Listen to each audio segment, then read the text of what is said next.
Hello friends, welcome to దేవాంష్క stories. వాళ్ళు ఇప్పుడు మీరు వినబోతుంది మన్నించి దరిచేరు మా చెల్లి స్టోరీలోని 29వ భాగం. తన నవ్వుని అందరూ అబ్బురంగా చూస్తూ ఉంటే అందరి వైపు చూసి నవ్వటం ఆపేసి టెన్షన్గా తలదించుకుంది.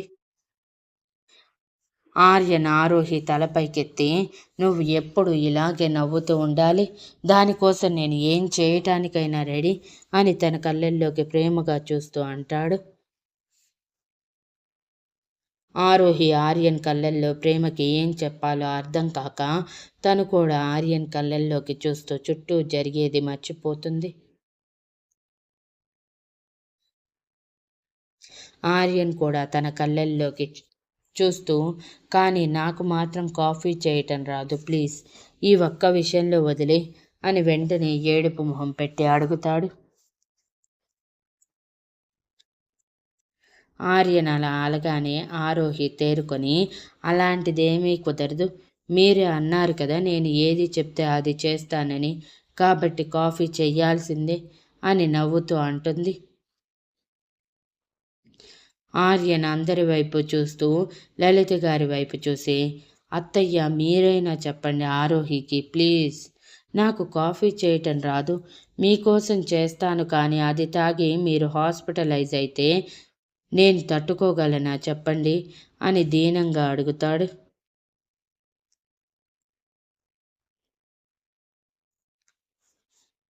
లలిత గారు నవ్వుతూ, నేనున్నా కదా ఆర్యన్, నీకోసం నేను పెట్టిస్తా పద అని తనకి సపోర్ట్ చేస్తుంటే అందరూ లలిత గారిని కోపంగా చూస్తూ, అక్క నువ్వు కాదు ఆర్యన్ కాఫీ పెట్టాలి, మేము ఫిక్స్ అయిపోయాము, మీరు వెళ్ళటానికి వీల్లేదు అని లలిత గారి చేతిని పట్టుకొని ఆపుతారు మహాలక్ష్మి గారు. తనని అక్క అనేసరికి లలిత గారు ఎమోషనల్ అయ్యి, నేను మీకు అక్క ఏంటండి, మీరు చాలా పెద్దవారు, నన్ను అలా పిలిచే అర్హత నాకు లేదు అని కంగారుగా అంటుంది. మీ ఇద్దరు ఎప్పుడూ ఒకే డైలాగ్ ఎందుకు చెప్తున్నారు, ఇప్పుడు డబ్బు విషయం ఎక్కడి నుంచి వచ్చింది ఇలా మాట్లాడటానికి, నాకు సంజయ్ అంతా చెప్పాడక్క, మీరు టెన్షన్ పడకండి, నాకు శాంతి అక్క ఎంతో మీరు కూడా అంతే అని నవ్వుతూ అంటుంది. వాళ్ళ అభిమానానికి మనసులోనే మురిసిపోతూ, సరే ముందు ఆర్యన్కి కాఫీ పెట్టడం ఎలానో నేర్పిస్తాను, లేకపోతే ఆ కాఫీ తాగలేము, అది తాగి మనం హాస్పిటల్లో పడితే ఎలా, వచ్చిన మొదటి రోజే ఇలా అయితే నా కూతురు ఆరోహిని అంటారు కదా, అలా అవ్వకూడదు, అమ్మో నా కూతుర్ని ఎవ్వరూ ఏమీ అనకూడదు, అందుకే జస్ట్ కాఫీ ఎలా పెట్టాలో నేర్పిస్తాను అని అంటుంది. అది విని అందరూ నిజమే అనుకుని సరే అనబోయి ఆరోహి కోపంగా లలిత గారి వైపు చూస్తూ, నువ్వు యాక్టింగ్ ఎప్పటి నుంచి నేర్చుకున్నావమ్మా, సార్ దగ్గర నుంచి నేర్చుకున్నావా, నాకు తెలియదే దీని గురించి, నాకు అదంతా అనవసరం, సార్ మాత్రమే కాఫీ చేసుకొని తీసుకురావాలి, లేకపోతే నేను ఎప్పటికీ క్షమించను అని గట్టిగా అంటుంది. అందరూ అంతే అని ఆరోహి నువ్వు అస్సలు తగ్గద్దు, వాడే కాఫీ చేసుకొని తీసుకువస్తాడు, మనమందరం తాగాలి, పదండి వెళ్ళి సోఫాలలో కూర్చుందాం అని అందరూ వచ్చి సోఫాలలో సెటిల్ అవుతారు. లలిత గారు ఆర్యన్ వైపు చూస్తూ, నేనేమీ చేయలేను ఆర్యన్, ఆరోహి పంతంగా ఉంది కాబట్టి నువ్వే చెయ్యి అని నవ్వుతూ చెప్పి వాళ్ళతో వెళ్ళిపోతుంది. ఆర్యన్ ఉసూరుమంటూ కిచెన్లోకి వెళ్ళి యూట్యూబ్ ఓపెన్ చేసి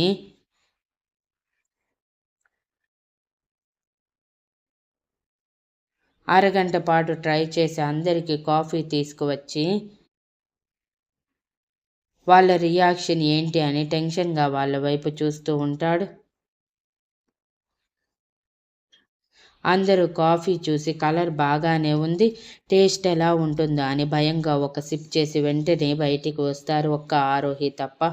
అందరూ అలా ఎందుకు చేశారో అర్థం కాక, ఏమైంది కాఫీ బాగోలేదా అని కంగారుగా అడుగుతుంటే దీన్ని కాఫీ అని ఎవరైనా అంటారా? ఉప్పు కసం. కాఫీలో పంచదార బదులు ఉప్పు వేశావా అని కోపంగా సుమిత్ర గారు అడుగుతుంటే, నేను మీకు ముందే చెప్పాను నాకు కాఫీ చేయటం రాదని. సాల్ట్ కూడా షుగర్లానే ఉండేసరికి అది షుగర్ అనుకుని వేశాను అంటూ టెన్షన్గా ఆరోహి వైపు చూసేసరికి తను కష్టంగా కాఫీ తాగుతూ ఉంటుంది.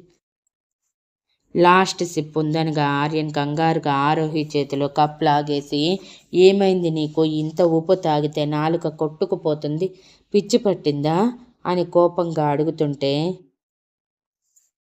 అది కాదు సార్, మీరు ఫస్ట్ టైం కాఫీ చేశారు కదా, ఎలా ఉన్నా నాకు టేస్ట్గానే అనిపించింది, అందుకే తాగేశాను అని నవ్వుతూ చెప్తుంది. ఎంతైనా ఒకప్పుడు ప్రాణంగా ప్రేమించింది కదా. అది ఆర్యన్ మీద కోపాన్ని కొంచెం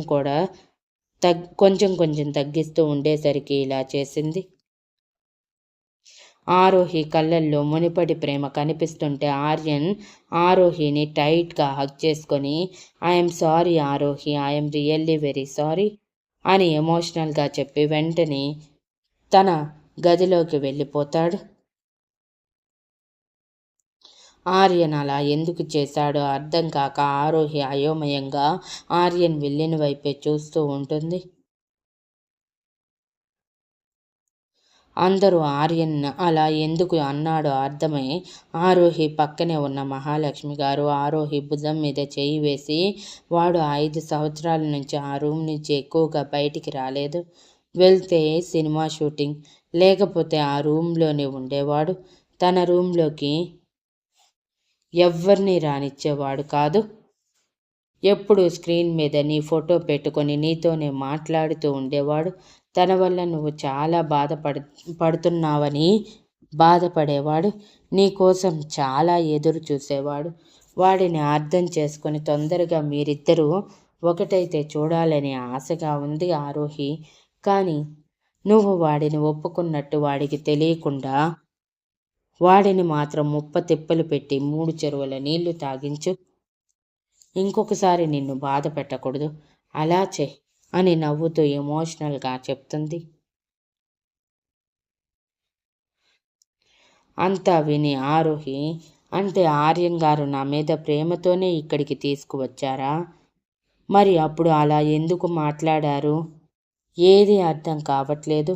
అప్పుడు జరిగింది నిజం అని బుద్ధి చెప్తుంటే ఇది నిజమని మనసు చెప్తుంది. ఏది నమ్మాలో అర్థం కావట్లేదు అని ఆలోచిస్తూ ఉంటే సుమిత్ర గారు ఆరోహిని అలా చూసి, సరే సరే, ఇదంతా ఎప్పుడూ ఉండేదే కానీ జర్నీ చేసి చాలా చిరాకుగా ఉంది, వెళ్ళి ఫ్రెష్ అయి వద్దాం అని చెప్పి ఆరోహితో ఆర్యన్ రూమ్ చూపిస్తాను పద అంటుంటే, మరి పిల్లలు అని అయోమయంగా అడుగుతుంది.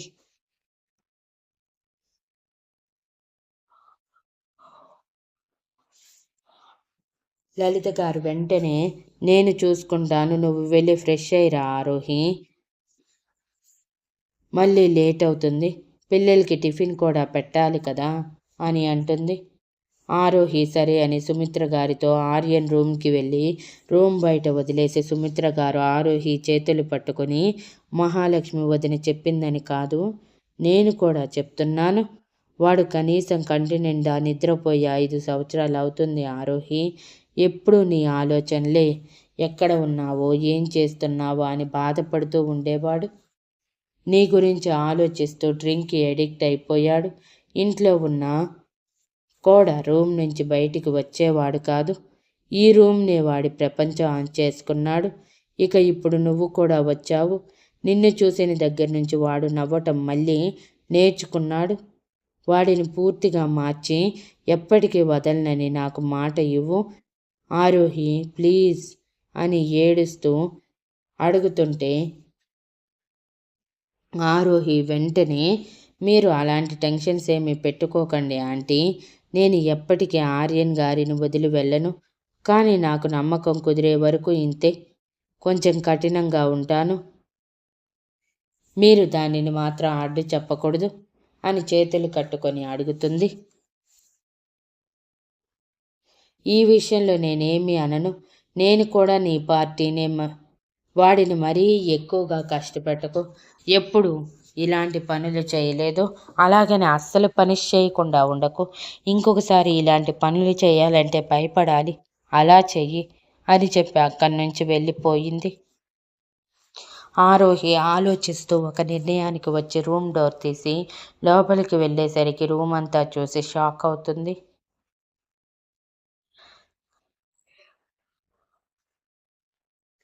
Thank you for listening and please like, share, comment and subscribe.